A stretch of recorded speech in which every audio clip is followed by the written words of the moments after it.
Today's episode is going to be an interesting one as we start to talk about the beginnings of a Welsh national movement and a defiance towards the British government that will grow in this period. But it has to be measured with, and it's not exactly the same as what we see in later in Wales, or more particularly as is going on in places like Ireland, where it's much more pronounced, much more defined, and largely, I would argue, much more violent than what we're going to see as we talk about it. But let's keep in mind that it is starting to grow and it is starting to advance, and characters are coming to the fore who will be key to all of this later on.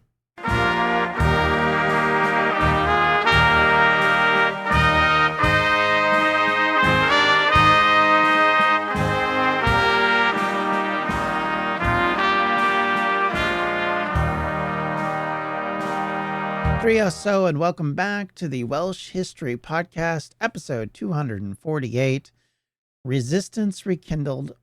In the television series Game of Thrones, after a particularly brutal revenge is launched by one of the main characters against a particularly villainous family, these particular family had murdered a bunch of the family members of our main protagonists and thus were being targeted for that. The character who does the assassination turns to one of the few survivors at the end and says, "Tell them the North remembers."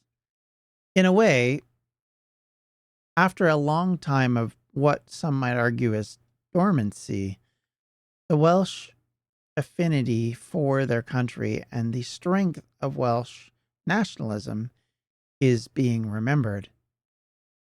And what happened in the past and the grievances that were growing and continuing to progress had piled up to the point where people were starting to wonder if it was time to consider a different method and a different path. This, of course, had always stood at the heart of the issues between England and Wales.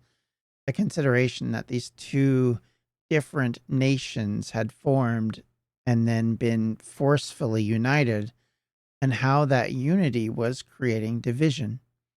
Much like, as I said in the preview, happened in Ireland and other places, but in very different methods.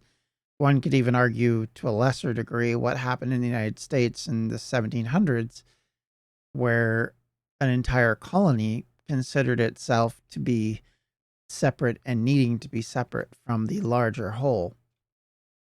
Of course, it's been a while since we've talked about open resistance in the national Welsh nature. This has been, while we've discussed riots and unrest, it's not the same. It's not on the same category of thinking, and neither will this be. Let's be fair.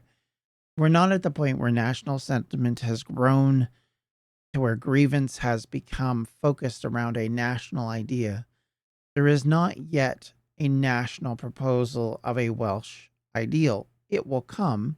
It will be driven by the people involved here, and it will grow from there. We've talked a little bit about the Welsh Home Rule movement in the 1880s and 1890s, which came out of such as the Cymru Fydd, and how those movements had started to consider a national position for Wales in amongst the British Empire, not necessarily separate, not as a split, but rather similar to what had happened with Canada, where Canada remained a part of the empire, as did Australia and eventually South Africa and New Zealand, but they were still, at the end of the day, separated in a way. They were in their own countries controlling their national domain, but yet remained responsible to the British Empire, something that wouldn't really start to change until after the First World War because of a bunch of changes in the way the national perception of these different places began to work. Now, there are riots, there is general unrest, but these are largely about issues of discrimination, of financial fairness, and a sense of lack of representation and how these people are being treated. I know this might seem very nitpicky when you compare it to later nationalist movements, but I think it's important to understand that these are largely movements of social migration and social understanding. The lower classes across all of Britain were having problems with the current environment, and the Victorian era of hard class structures was starting to break down. It was not some great national project. It was not built on an understanding of the Welsh language as being needing protection.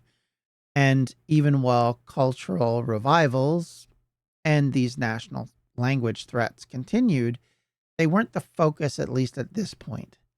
In Wales of the 1880s and the 1890s, the population had grown exponentially, both through more births and immigration. And with it, so had employment. It was, in that situation, increasingly that the Welsh language became more and more under threat and began what we see as its decline. English speakers were now migrating to the south and northeast of Wales in large numbers. As you can imagine, that puts more and more pressure on the Welsh communities in the area to conform. As an example, the rise of the Anglophones was slowly wiping out the Welsh language speaking from east to west. In Monmouthshire, as our example here, the population had exploded over the century, growing from about 40,000 to nearly 300,000 from 1801 to 1901. But the percentage of Welsh speakers went from 80% to just 13%, even as their own numbers of Welsh speakers remained static at about 13,000. They would grow and retreat over the years. So if you look at it as a whole, they would grow to 50,000, lower down to 30, and then eventually end up to where they were, which was at a much lower number. While the Victorian era seems, especially by 20th century historians, as the high watermark of the British Empire and its majesty, many in Wales were not celebrating this progress, but rather were beginning to feel a growing sense of unrest. Between 1850 and 1900, long after the fires of rebellion like the Newport Uprising or the Rebecca riots had faded, a new, quieter, but still dangerous wave of defiance was advancing. This was not a mass uprising or a national movement. There were no pitched battles in the hills or full scale revolts. But for those living under economic pressure, religious oppression, and cultural marginalization, resistance had never truly died. It simply changed forms, it became local, strategic, and at times violent. This is the story of this simmering rebellion in Victorian Wales, a national resistance that once had all been extinguished, but now, seemingly, was starting to rekindle.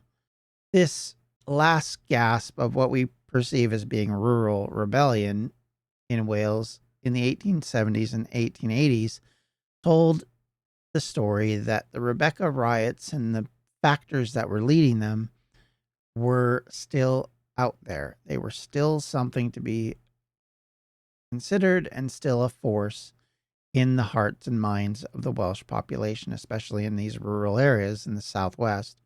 Far from fading, rural discontent had smoldered quietly, fueled by continuing perceptions of injustice and especially in the imposition of something called a tithe. Tithe were payments that tenant farmers were legally obliged to pay to support the Church of England, an institution they largely rejected in favor of Welsh nonconformism. As you can imagine, that did not sit very well for many of these farmers. These payments weren't symbolic, they were material, often a burden that tipped poor farmers into poverty. Imagine working your land, attending your local chapel built by your community, but yet still being forced to pay for the upkeep of the Anglican vicar you've never even seen.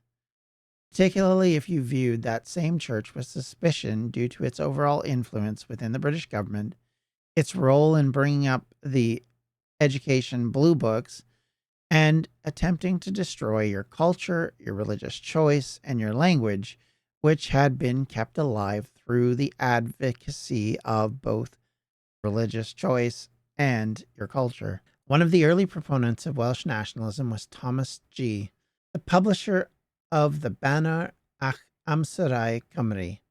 This newspaper became regarded as an important Welsh language voice.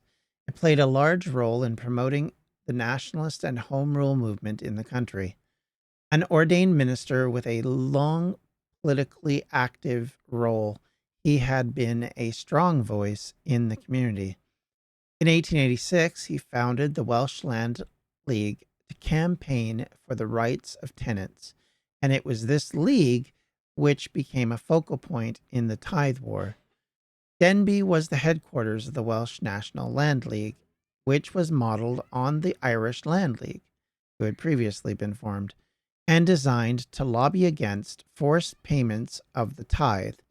Denbighshire farmers were not necessarily any more disgruntled than those elsewhere in the country, but the presence of the League's headquarters, combined with the influence of Thomas G., meant that the tensions were particularly high in the area.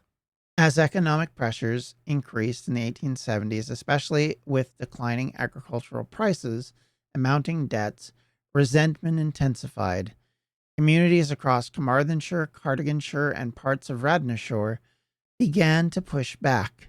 Hotbeds of riots in the early part of the century once again became a focal point for this anger, and it erupted in what has become known as the Tithe War, concentrated in the northeast and west of Wales from 1886 to 1891. One of the best documented flashpoints came at Machtre in Denbighshire in 16th of June, 1887. Bailiffs, backed by about 100 police and nearly 200 soldiers, attempted to auction the goods of a farmer who had refused to pay his tithes. They were met by crowds of locals armed with both stones and farm tools. The confrontation turned violent, and, as you can imagine, these rocks were then used as missiles and were thrown. Men were injured, and order was not restored by the military force. Other serious incidents took place at Llangwm in May of 1887 and Llanfyd in May of 1888, where tithe sales broke down amid large-scale protests. These were not isolated disturbances, but part of a sustained campaign across several counties, including Carmarthenshire and Cardiganshire. Women often stood at the front of the crowds, jeering and sometimes pelting officials, while communities shielded those who were being targeted by the authorities. Obviously, these were coordinated acts that were aimed at causing authorities to react, and while attempting to shield perpetrators from violence or arrest. Police and troops were called out repeatedly throughout the 1880s. Deployments of soldiers in rural villages underscored how deep the fracture had grown between English law and Welsh rural society. The protests had profound political impact. In Parliament, Welsh Liberal MPs such as Tom Ellis raised the grievance of their constituents and condemned the injustice of the tithe collection and pressing for reform. A young David Lloyd George, who we've mentioned previously, still at the start of his career, acted as secretary for the Anti-Tithe League. His work here helped shape his later reputation as a fierce advocate for Welsh causes. The campaign linked religious grievance with wider questions of national identity and political representation. And while the protests themselves were rooted in economic survival, they did provide a platform from which demands for reform and recognition would continue to grow. This wasn't just tithe refusal, it has to be understood. It was a coordinated, multi-county resistance, while lacking formal leadership, showed extraordinary local organization. Women themselves played crucial roles, often forming the front lines of these protest crowds, as I mentioned earlier, hurling insults and sometimes missiles at officers.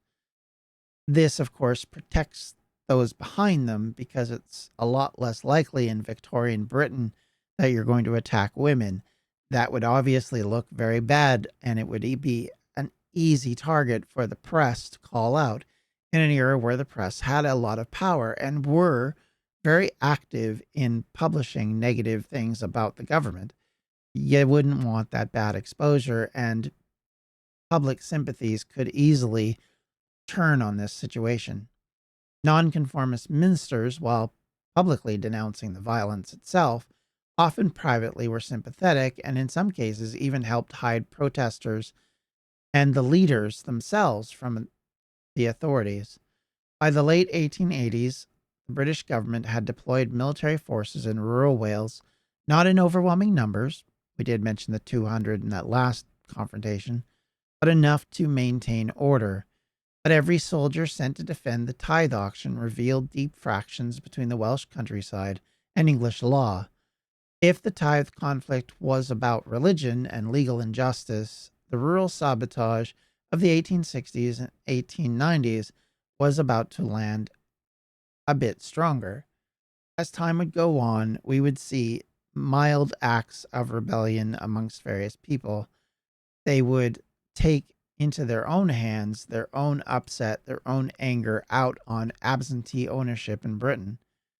We've talked a little bit about this issue where landlords, and especially the lords themselves, would own land in Wales, but largely didn't have anything to do with it. They weren't responsible for it. They didn't really consider it outside of the money it brought in for them.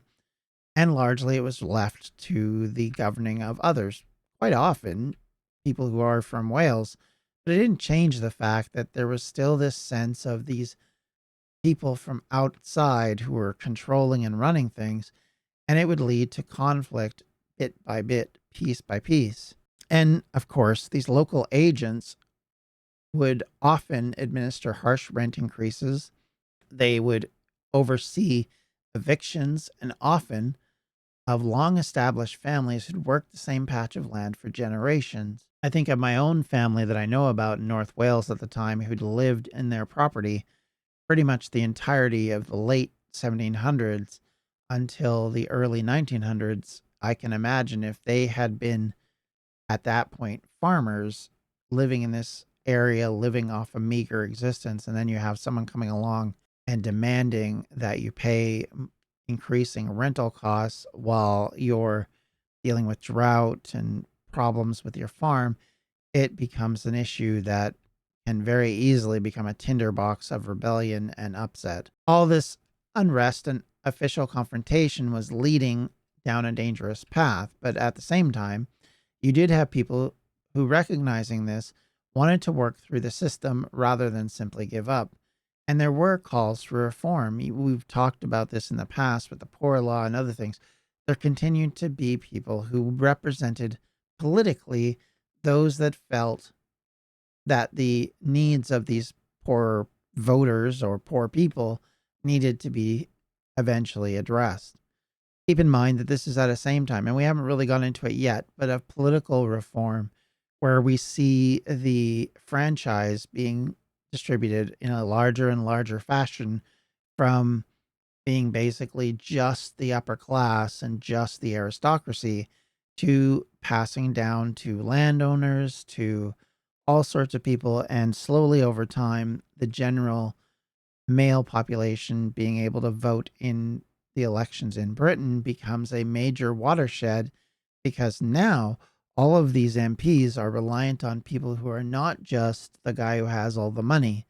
There is a large proportion of the population who are swayed by the demands and the problems that are going on, and they now have to work to gain their vote. And it isn't just about, pleasing 5 or 6 people. One could argue that was definitely still part of it, but you still had to get enough of the rest of the population to vote with them to actually be able to carry out what you wanted and to win, more importantly. This was growing and it was in its, I think we can call infancy still. We're not to general voting by everyone where women get the vote, but we're getting closer and closer to that period. And because of that, we are gaining more and more from it. As the century draws to a close, a new tone is emerging of one of Welsh resistance and nationalistic radicalism. We're not at the point of high developments of semi-terrorist organizations or the idea of national movements that will resist the government, or a sense of political parties that are specifically for a nationalist, separatist, independent Wales, but we are growing that way. We are slowly starting to see it established. And much of the Welsh political class in the 1890s becomes focused on constitutional reform. As we mentioned a few episodes ago, this is led by the establishment of the Cymru Fydd and led by figures like David Lloyd George. They advocated for home rule through political channels. But among the disenfranchised, especially young quarrymen, disillusioned farmers, and unemployed youth, the idea of slow constitutional change felt hollow. One can imagine it much like today, where there's still talk of constitutional change. Remember, it was only a few years ago that Wales itself had gone through discussions about constitutional reform. There's still this sense that things are not balanced very well. Even today, as we've had a separate Welsh parliament or Senedd, depending on your pronunciation or decision, you don't see necessarily the right balance of powers. Maybe some feel that it needs to be even more nationalistic. Others may feel that it needs to not exist at all. All of this confrontation and conflict and conversation is going on even then, and it's becoming more important to people. By century's end, the British state considered the Welsh situation contained. They thought they had done what they needed to do to get control of it. But beneath that assumption was a deeper cultural, political transformation, which was starting to create something very different. And after World War I, it will entirely explode this myth that Wales is somehow mollified, that the people are somehow okay with how things are going. We've seen in the past national movements growing in Wales over time. If you look at the way things developed under the various kings, how the rising of the King of Wales became a brief thing in the 1040s, when you see the attempts by various leaders to create a national movement going even up to the end of Welsh resistance under Llywelyn the Last. You have kind of a perspective of a Wales that is united and coming to grips with its own culture, its own identity, and its language. Those are pretty rare and not really the norm. Wales has been typically very much a independently run collaboration of a bunch of different areas. And even today, North versus South can sometimes be a bit of an issue, but it's nowhere like it used to be, and it's nowhere near what it was back 1,000 years ago, when there were many kingdoms and small fiefdoms who had control of local areas and bickered back and forth and fought back and forth in the same way as there is now.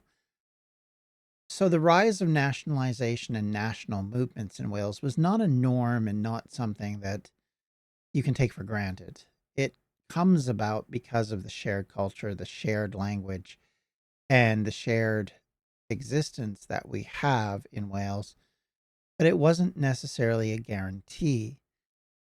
Think about the Scottish movements and how they've been influenced by people either being from the Highlands or being from the Lowlands, how that's determined a lot of what's happened in the past there.